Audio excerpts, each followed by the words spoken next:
Hello and welcome.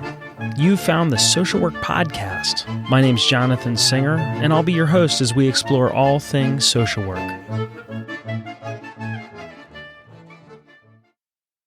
Hey there, podcast listeners. Jonathan here. Today's episode is about the power of podcasting in social work education.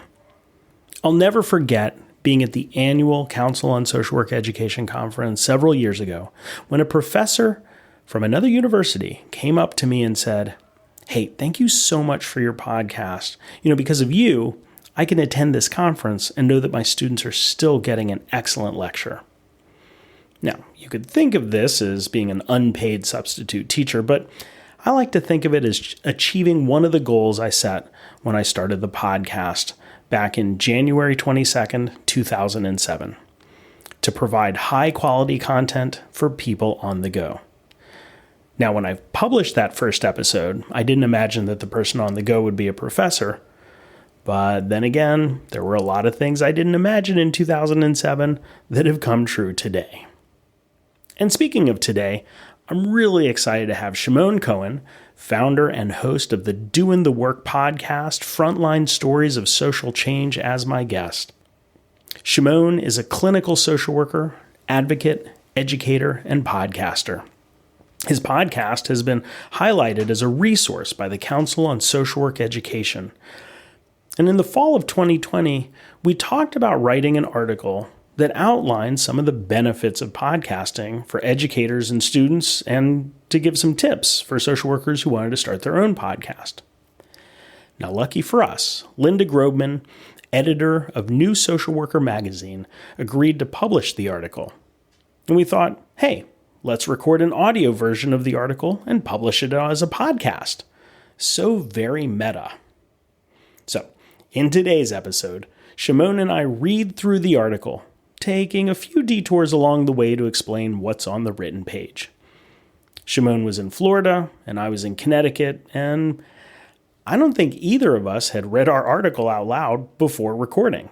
So, pro tip, always a good idea to read through your script at least once before hitting the record button. You'll hear us use the term BIPOC, which stands for Black, Indigenous, and People of Color. Now, the phrase people of color has been used for years, but BIPOC seemed to be adopted almost overnight during the Black Lives Matter protests of 2020 as the more expansive, if not uncontroversial, replacement. Now, we don't interrogate this term in our podcast or article, but if you're interested in listening to a debate about BIPOC, including how it's pronounced, check out the NPR Code Switch episode, Is It Time to Say RIP to POC? We also reference the 1619 podcast, which comes from the Pulitzer Prize-winning 1619 Project. According to its creator, Nicole Hannah-Jones, quote, "The 1619 Project is an ongoing initiative from the New York Times Magazine that began in August 2019, the 400th anniversary of the beginning of American slavery. It aims to reframe the country's history by placing the consequences of slavery and the contributions of Black Americans at the very center of our national narrative." We also give a shout out to some other social work related podcasts, including the Equity Matters podcast and Decolonize Social Work. Shimon's Doin The Work podcast is one of them. And if you haven't heard his or any of these other podcasts, check it out.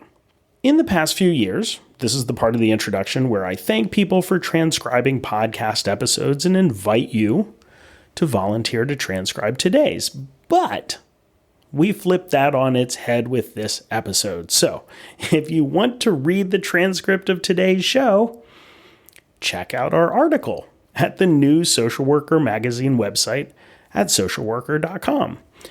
And as always, the links to everything we talk about can be found at the podcast website, socialworkpodcast.com. And if you'd like to connect with Shimon and I, please check us out on Twitter.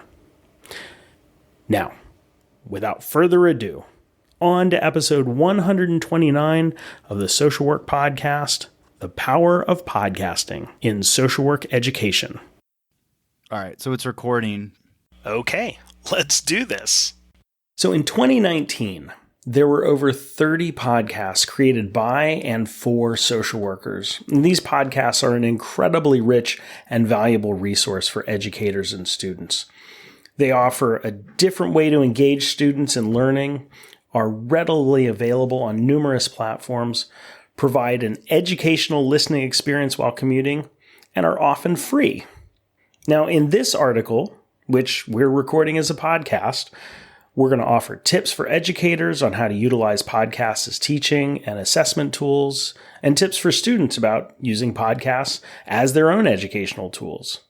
And as podcasters ourselves, we offer tips for anyone who's interested in creating their own podcast.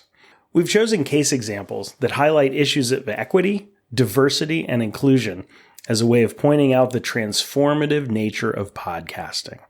And we hope that by the end of this podcast, you're excited about assigning podcasts to your students or creating one yourself. One of the unique contributions of podcasting is the emphasis on storytelling and lived experience. Critical race theorists note that this emphasis challenges rigid Eurocentric structures of what constitutes knowledge and evidence. Teaching with podcasts by and or featuring voices of those who have been historically marginalized, such as those who identify as Black, Indigenous, and or people of color, can provide a counter-narrative to the dominant white narrative, amplifying voices of those who are often excluded, especially within academia. Assigning these types of podcasts can inspire discussions about why BIPOC voices have been minimized, excluded, or erased from education and practice.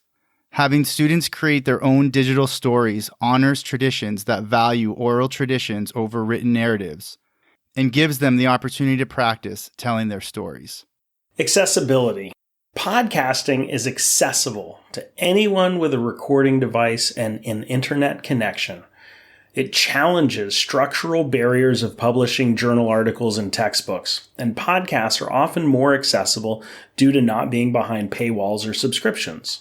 Now, my partner on this podcast episode, Shimon, tweeted out something fabulous on April 11th, 2019, and I retweeted it. So, Shimon, do you want to read what you wrote? Yeah, sure. So I said one of the most powerful was a student who listened to the episode with youth organizer Keno Walker share how he is to change himself to do this work, that she's inspired to do the same. And so then what I did was I retweeted this and I said, this is why podcasts can be so powerful. We bring the voice and passion of experts directly to students in a way that even the best written scholarly writing can't match. And then I asked people to check out Shimon's interview with Keno on Doin The Work podcast.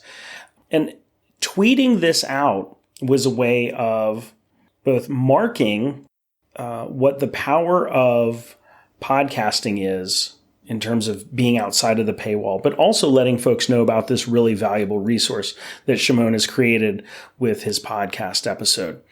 Now, these podcast episodes often come with transcripts, which provide accessibility and allow podcast users to move at their own pace. Now, here's a pro tip. If there isn't a transcript, contact the podcast host, or if you're in a school, contact your disability services office to see if they will provide a transcript. And if they will, then just turn around and share a copy with the podcast host so they can post it and make it more accessible. Podcasts easily integrate with learning management systems known as LMS. Most LMS make it easy to embed podcasts so that students can access them within course modules. You can provide links, but you can also embed the audio player of the podcast. This is usually done by going to the podcast website, clicking share on the podcast episode, and copying and pasting the HTML code within your LMS. Talk with your LMS support people for help on how to do this if you're challenged with how to share that within your LMS. Now, some tips for educators. Podcasts can be used for class discussions, writing assignments, quizzes, and actually whatever you can imagine. So we're going to talk about all of these in a little bit more detail. And Shimon, can you talk about your use of this think, pair, share concept? Yeah, so think, pair, share, right, is a way to have class discussions. And so the idea here is that you can assign a podcast episode or episodes to stimulate class discussion You can also do this using discussion boards for online classes. So you might want to come up with a few questions that you want your students to think about as they access the episode. First, the students individually would think about those questions and write down some bullet points or even a full answer. It just depends what you're going for. Then you pair them up with a classmate, or you could put them into small groups with multiple classmates, and they'd share their answers with each other. And then you can kind of float around the room, if this is obviously an in-person class, and see how the conversation's going, and then bring the entire class back together for a larger discussion based on the small group discussions. This activity works really well to get all students engaged, and especially students who will talk in small groups but not in the larger class. This can also work well on Zoom using breakout rooms. Yeah, and I love that idea. And, the next thing in our article is, Shimon, you provided an example, again, another tweet, of a professor, Suzanne Pritzker, using a podcast episode to start the semester with a discussion. And Suzanne quoted a tweet that you wrote, actually from December 19th, 2019, where you asked people to check out your podcast for additional ways to engage students, which, again, I think is a great use of Twitter. It lets people know about the resources, but it also creates community, because Suzanne quoted your tweet and said, assigned episodes from Doin The Work pod, that's the Twitter handle, for the first day of advocacy class yesterday. Really helped set the stage for the semester with discussion about how these social workers bring critical social work skills to meaningful work alongside communities to engage in social justice advocacy. And so, Suzanne took these podcast episodes and she used the content from the podcast episodes to prime the pump for her students so that when they were having the discussion, they had some shared content that they had heard, that they had internalized from the people who were doing the work, right? Which is the front lines that Shimon's podcast does such a great job of highlighting. Now, we want to share a little bit of a little case example about a class discussion, and this one is on meritocracy. Meritocratic ideology is the belief that in a meritocracy, people are equally rewarded for hard work. In social work, we work with millions of people every day who work hard, yet are systematically blocked from those rewards based on discrimination due to their skin color, gender identity, sexual orientation, legal status, and other identities. And this came up in a MSW seminar that Shimon was teaching. And Shimon, can you talk a little bit more about what you were doing? Absolutely. So we were, sitting in a circle in the class. It was probably like 15 students. I was facilitating a discussion about the ways that systems present challenges for individuals and families. And a student said, well, where there's a will, there's a way. And I had just been listening to the 1619 Project podcasts. They did 2 episodes about Black farmers and systematic racism that denied Black farmers from getting essential bank loans. And to me, it was just such a perfect example of how to challenge that myth of meritocracy and just really break that down. And so, right there, I was able to share those episodes, and we were able to have a discussion. And it's a really important story. The Black farmers ultimately won a civil rights lawsuit, but what they had lost was never replaced, right? And it just drives the point home of people working hard, these Black farmers working hard every day and not getting the loans, and then not being able to plant on time, and actually people even in their community seeing them and and getting this narrative of like, oh, they're lazy, right? And not knowing that they were actually experiencing systematic discrimination that they only found out later. So I'm not going to give away those entire episodes. I encourage people to check it out. But, these are scholarly episodes. They provide effective learning, and they challenge assumptions about meritocracy without providing answers to typical social work situations. And it was just a really accessible way to put this to make this come alive in the classroom and really have a great example to challenge that myth of meritocracy.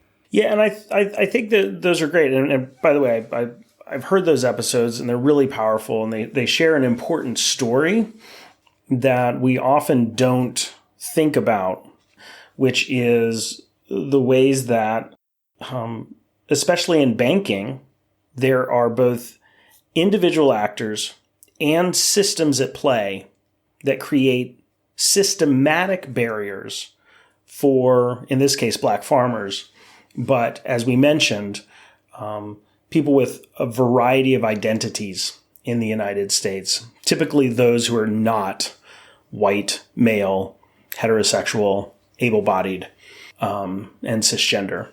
And so one of the things about this podcast is that you knew about them, Shimon, and you had been listening to them, and so you were able to pull this out. And, kind of a traditional approach would have just been to say, okay, let's have a conversation about this. But you were actually able to bring to life these issues in a compelling way.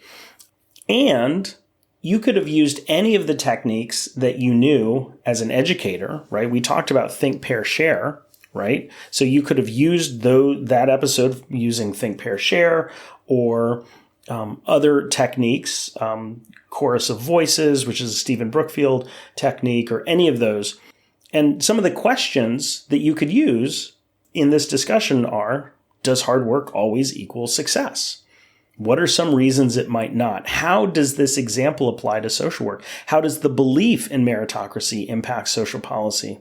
And how will you as a social worker know if you're using language and practices with clients that reinforce the myth of meritocracy?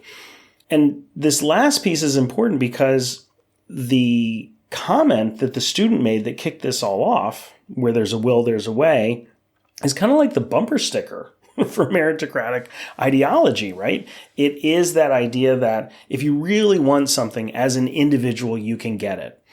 If you really work hard, then you will be rewarded for that hard work. And we know that that's a myth. And so using phrases like that, especially if you're with clients, can be hugely problematic because knowingly or unknowingly, you can be reinforcing a myth that ends up reinforcing systemic oppression. Yeah, and I just want to say a couple things about that. So I really think that student, that was a statement that actually helped her get through some challenging experiences, right? And then that can be dangerous too, though, because it assumes, and this comes back to the myth of meritocracy, that that's going to then work for everybody else.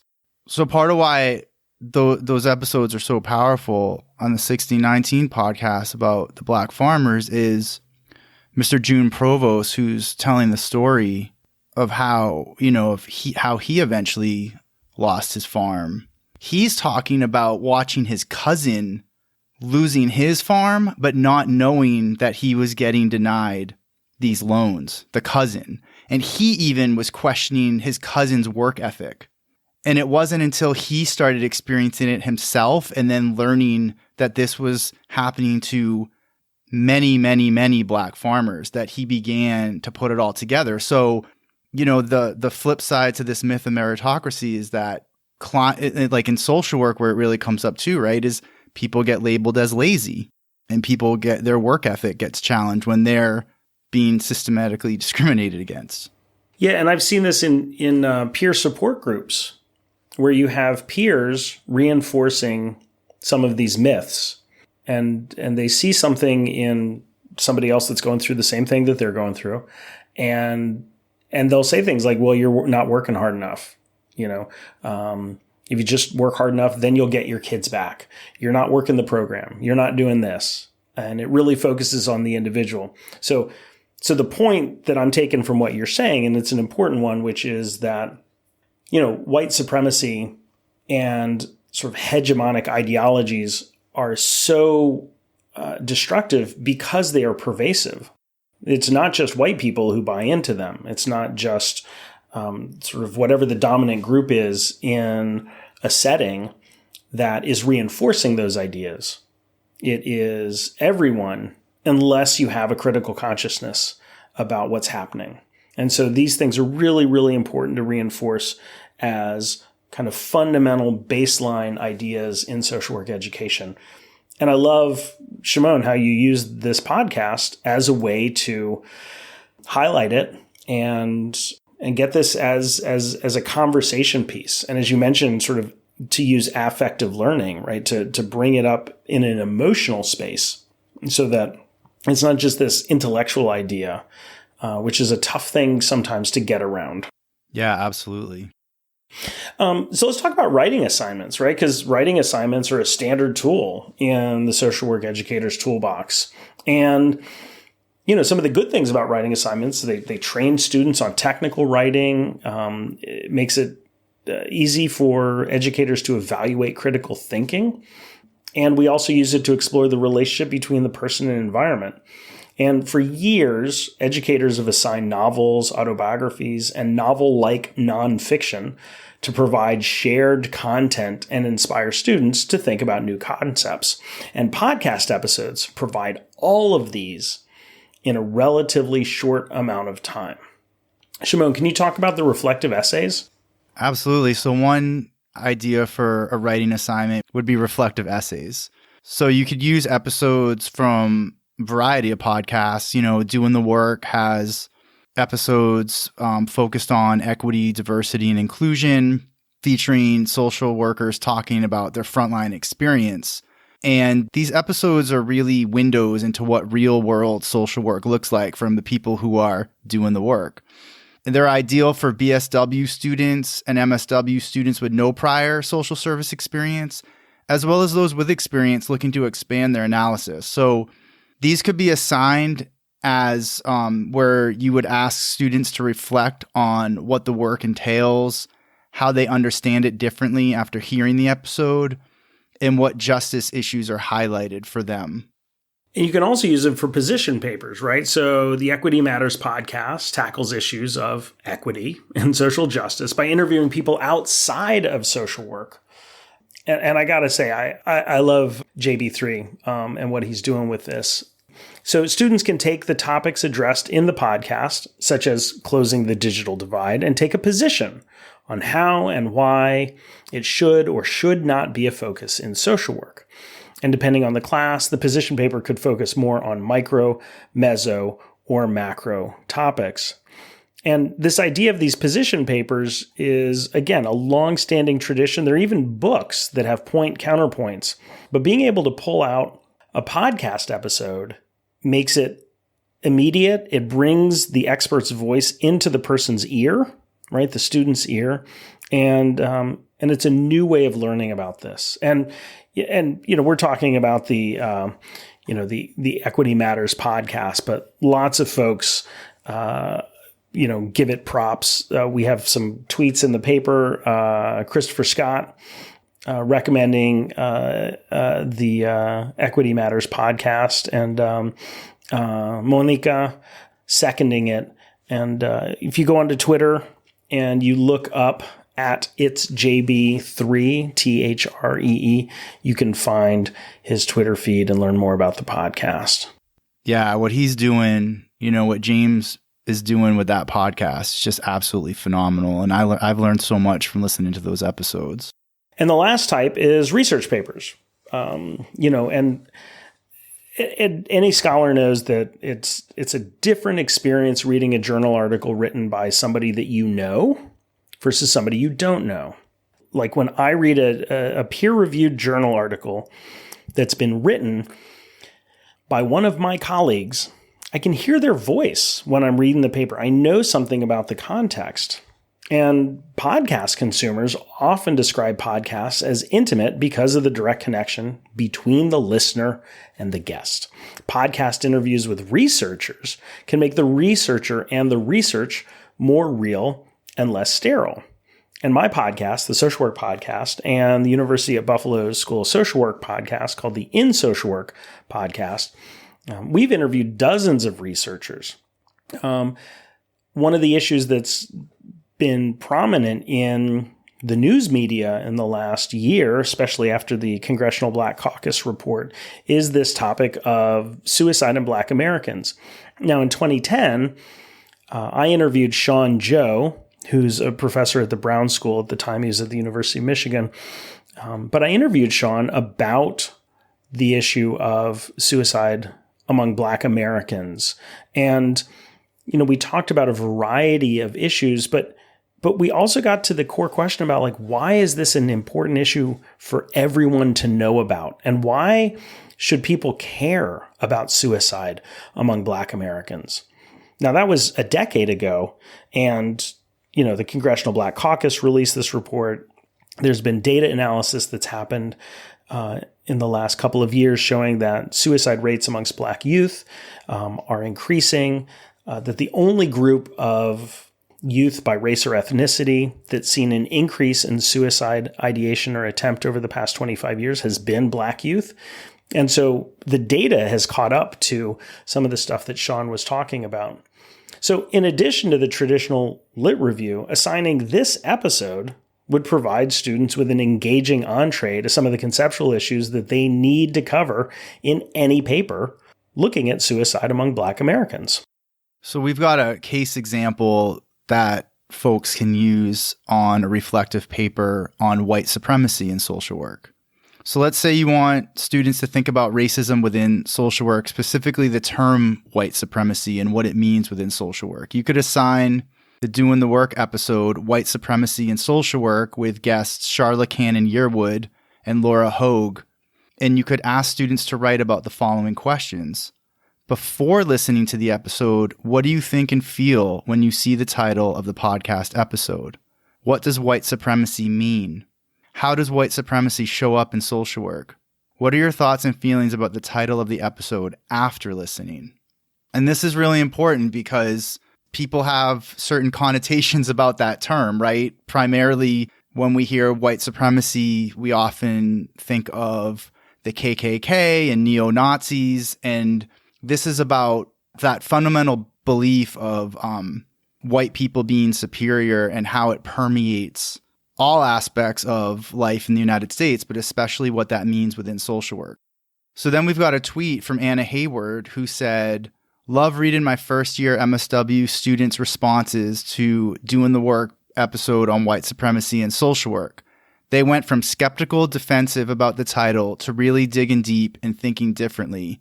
And then she gives a shout out to Charla and to Laura and me and says, "You guys rock." And that's from September 2020. So that's pretty recent. And then we've also got a tweet from Felicia Law Murray who said, "I'm using this one too. Can't wait for dialogue." Yeah, and those are so great. I mean, obviously, Shimon, you and I know that there's nothing more gratifying than to see people publicly sharing how our podcast episodes are being used, especially being used to challenge the way people are thinking and to engage in dialogue and hopefully engage in a changing way of thinking. And when we think about, you can have the most elegant assignment ever, but if you don't know what it is you're hoping for people to learn, that assignment is basically worthless. And so that gets us to the point of assessments, right? So you can even have students create podcasts as an assignment, and using podcasts as an assessment tool honors storytelling, and it provides students with an authentic and creative way to demonstrate their learning. And this could be an individual or group project, and it can be about anything that meets your learning objectives for the course. Now, we recommend an app called Anchor because it's free. It allows recording, editing, and publishing from the app. And Anchor allows for multiple people to record together. The podcast students create can be easily shared with each other and made public to bring their message to more people. Some students may decide to continue their podcasts. And if you want to see some examples of podcast assignments for field students, persuasive arguments, mock testimony, and so forth, you can see the 2019 text by Laurel Hitchcock, Melanie Sage, and Nancy Smith about teaching social work with digital technology. So we've got some tips for students. Students are much more likely to know how to find and consume podcasts than instructors, right? Oh, yeah. They're more up on it than we are. Yes, even as podcasters, I'm getting emails from students that are like, "Hey, professor, did you hear this podcast episode?" I'm like, "No, I haven't even heard that podcast." Yeah, I had a student this past semester actually say, why don't you, do an episode on critical race theory when the executive order, came out banning critical race theory at the federal level. Mm-hmm. And so that's my January 2021 episode is actually going to be on that. So it's pretty cool, so. Oh, fantastic. Yeah. Yeah. I mean, we got to take that input, and learn together with our students. 100%. No, that's wonderful. And I mean, I think that that's one of the things about, social scholarship or public interest scholarship, which is that there is an interaction with folks on the front lines, folks on the ground, folks doing the work, and this interplay or this dialogue that has traditionally not happened in the academy. And that's what makes it valuable. That's what makes it responsive and makes it both archival and current. And I'm sure that this episode that you have coming out in January of 2021 will be something that people can listen to for many years and still get something out of it, even if they interpret it differently down the road. For sure. So here's some tips for students on how to get the most out of podcasts in your degree program. So if your professor doesn't assign podcast episodes, ask them to. They might be unfamiliar with the technology, using a standard syllabus they can't change, or haven't had the time to find and assign good episodes. Use your advocacy skills to encourage podcasts. If you listen to an episode that is inspiring or on point for one of your classes, share it with your professor and your classmates. Listen to assigned podcast episodes before doing the reading. Read the transcript, if available, while listening to the episode and take notes. These will be useful when you're referencing the episode in class or even in a paper. Cite podcast episodes in your papers. APA 7th edition acknowledges podcasts as a legit source. Woohoo! We made it. Yeah, we did. The Social Work podcast has the APA citation for every episode. That's really cool that you do that. Yeah, makes it easy. I don't want people to be like, oh, I'm not going to cite this because I don't know how. It's right there on the website. And are you looking for social work related podcasts? Well, obviously, Shimon and I have mentioned a couple today, but you can always check out Melanie Sage's crowdsourced Google Doc that has an up-to-date list of names and URLs for social work related podcasts. Here's a tip I really love. Write reviews for the podcast episodes you like. The more positive reviews, the more likely it is for others to find and listen to the podcast. And this one, I'm kind of being silly that I like it so much, but for real, if there's more positive reviews, it bumps it up in these search, algorithms. And so more people will get exposed to that. So you're really helping to get the word out about it there.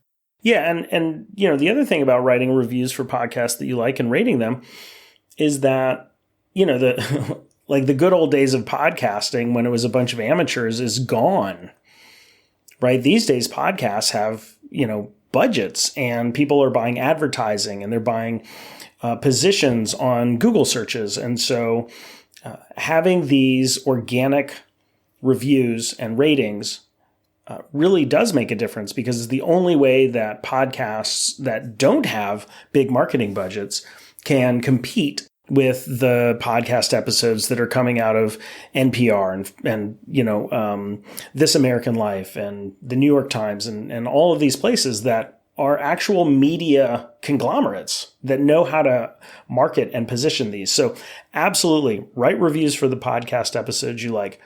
I'm not going to go so far as to say that professors should assign review writing for their, to their class.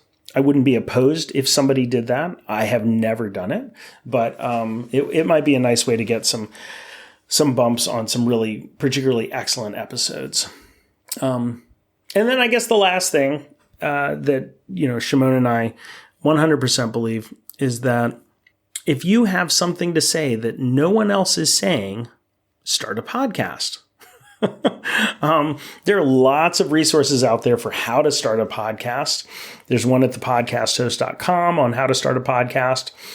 But the beautiful thing about podcasts is that you can do it with your phone and relatively inexpensive to get it going. And then your voice can be out there to say the thing that nobody else is saying. And when I started the Social Work podcast in 2007, and then a couple of years later, the second podcast came out, which was University of Buffalo's, people were like, oh, so are you upset that you've got a competitor now? I was like, no. I mean, social work is so massive as a field, as a discipline, as a profession. There's so much to say that we could probably have 1,000 podcasts related to social work and the field wouldn't be crowded. So if you have something to say that no one else is saying, start a podcast. Yeah, but I've still got to give you the shout out there as the OG. And the other thing about starting a podcast is you're quickly going to realize it builds this incredible network for you and gets you connected with people who you probably wouldn't have been connected with otherwise. Just the fact that, Jonathan, you and I are doing this, that's how we got connected. You know, I reached out to you and you've supported me from day one, and I just so much appreciate that. And now we collaborate all the time, tweeting each other and things like, tweeting with supporting the work we're both doing. And now we did this article that hopefully is going to help educators, students, and practitioners. Yeah, 100%. No, I mean, it's like, I'm so glad that we met. And I know that you probably have the same experience that I have, which is that we have met these amazing people because they're our guests. And now we have connections to the guests. And we probably the same thing. I mean, I probably get, 2 or 3 emails a week from people who are asking to be on the podcast, publishers who are reaching out saying, can you interview my authors? And I definitely don't have the time or resources, but it's great to know that they see this as a viable platform. And so that's a wonderful way to connect and to build your network. For sure. And speaking of guests, my guests have really taught me so much and pushed me to be a better educator, social worker, and really just overall human being, I've got to say, because they've brought up some issues that I've really needed to think about and reflect on and kind of think back. And they've educated me in a way that my social work education did not. So that's been something that's been really big for me as part of, that concept of lifelong learning. Yeah, no, that's excellent. And just to bring it back, I mean, not everybody's going to start a podcast, but this is a lot of what happens when we're working with folks in the community. Like if we're really being honest with ourselves and others, we are always learning from the people that we are supposed to be, that we are quote unquote serving. And it's not that it's their job to teach us. It's not that we're in this to be educated, but you can't actually have a genuine connection with somebody else without learning something about you and them and the way they see their world. And so in conclusion, I think we just want to say that we think of podcasts as this invaluable resource for educators and students. Educators, y'all can use podcasts to challenge deeply embedded and oppressive structures, and students can use podcasts to learn on the go, amplify their understanding of concepts, and create their own to add a new voice to the conversation. And Shimon, it's such a pleasure writing this article with you and getting it out there. And I'm so glad that we are doing the podcast episode of the article. So you want to tell the folks how they can find this in press? Absolutely. So this article is going to be in The New Social Worker. That's right. And you go to New Social Worker online, and you just Google it, and just Google Jonathan and Shimon. New Social Worker. You'll find us. And if you follow us on Twitter, you'll see us tweet it out as well. Yeah, we're definitely going to be tweeting this out. Well, Shimon, man, it's a pleasure. Thank you so much. Thank you, Jonathan. And thanks, everyone, for listening. Check out each other's podcasts. I'm Jonathan Singer, and thanks for being with me today for another episode of the Social Work Podcast. If you missed an episode or have suggestions for future episodes, please visit socialworkpodcast.com. If you'd like to support the podcast, please visit our online store at cafepress.com/swpodcast. To all the social workers out there, keep up the good work. We'll see you next time at the Social Work Podcast.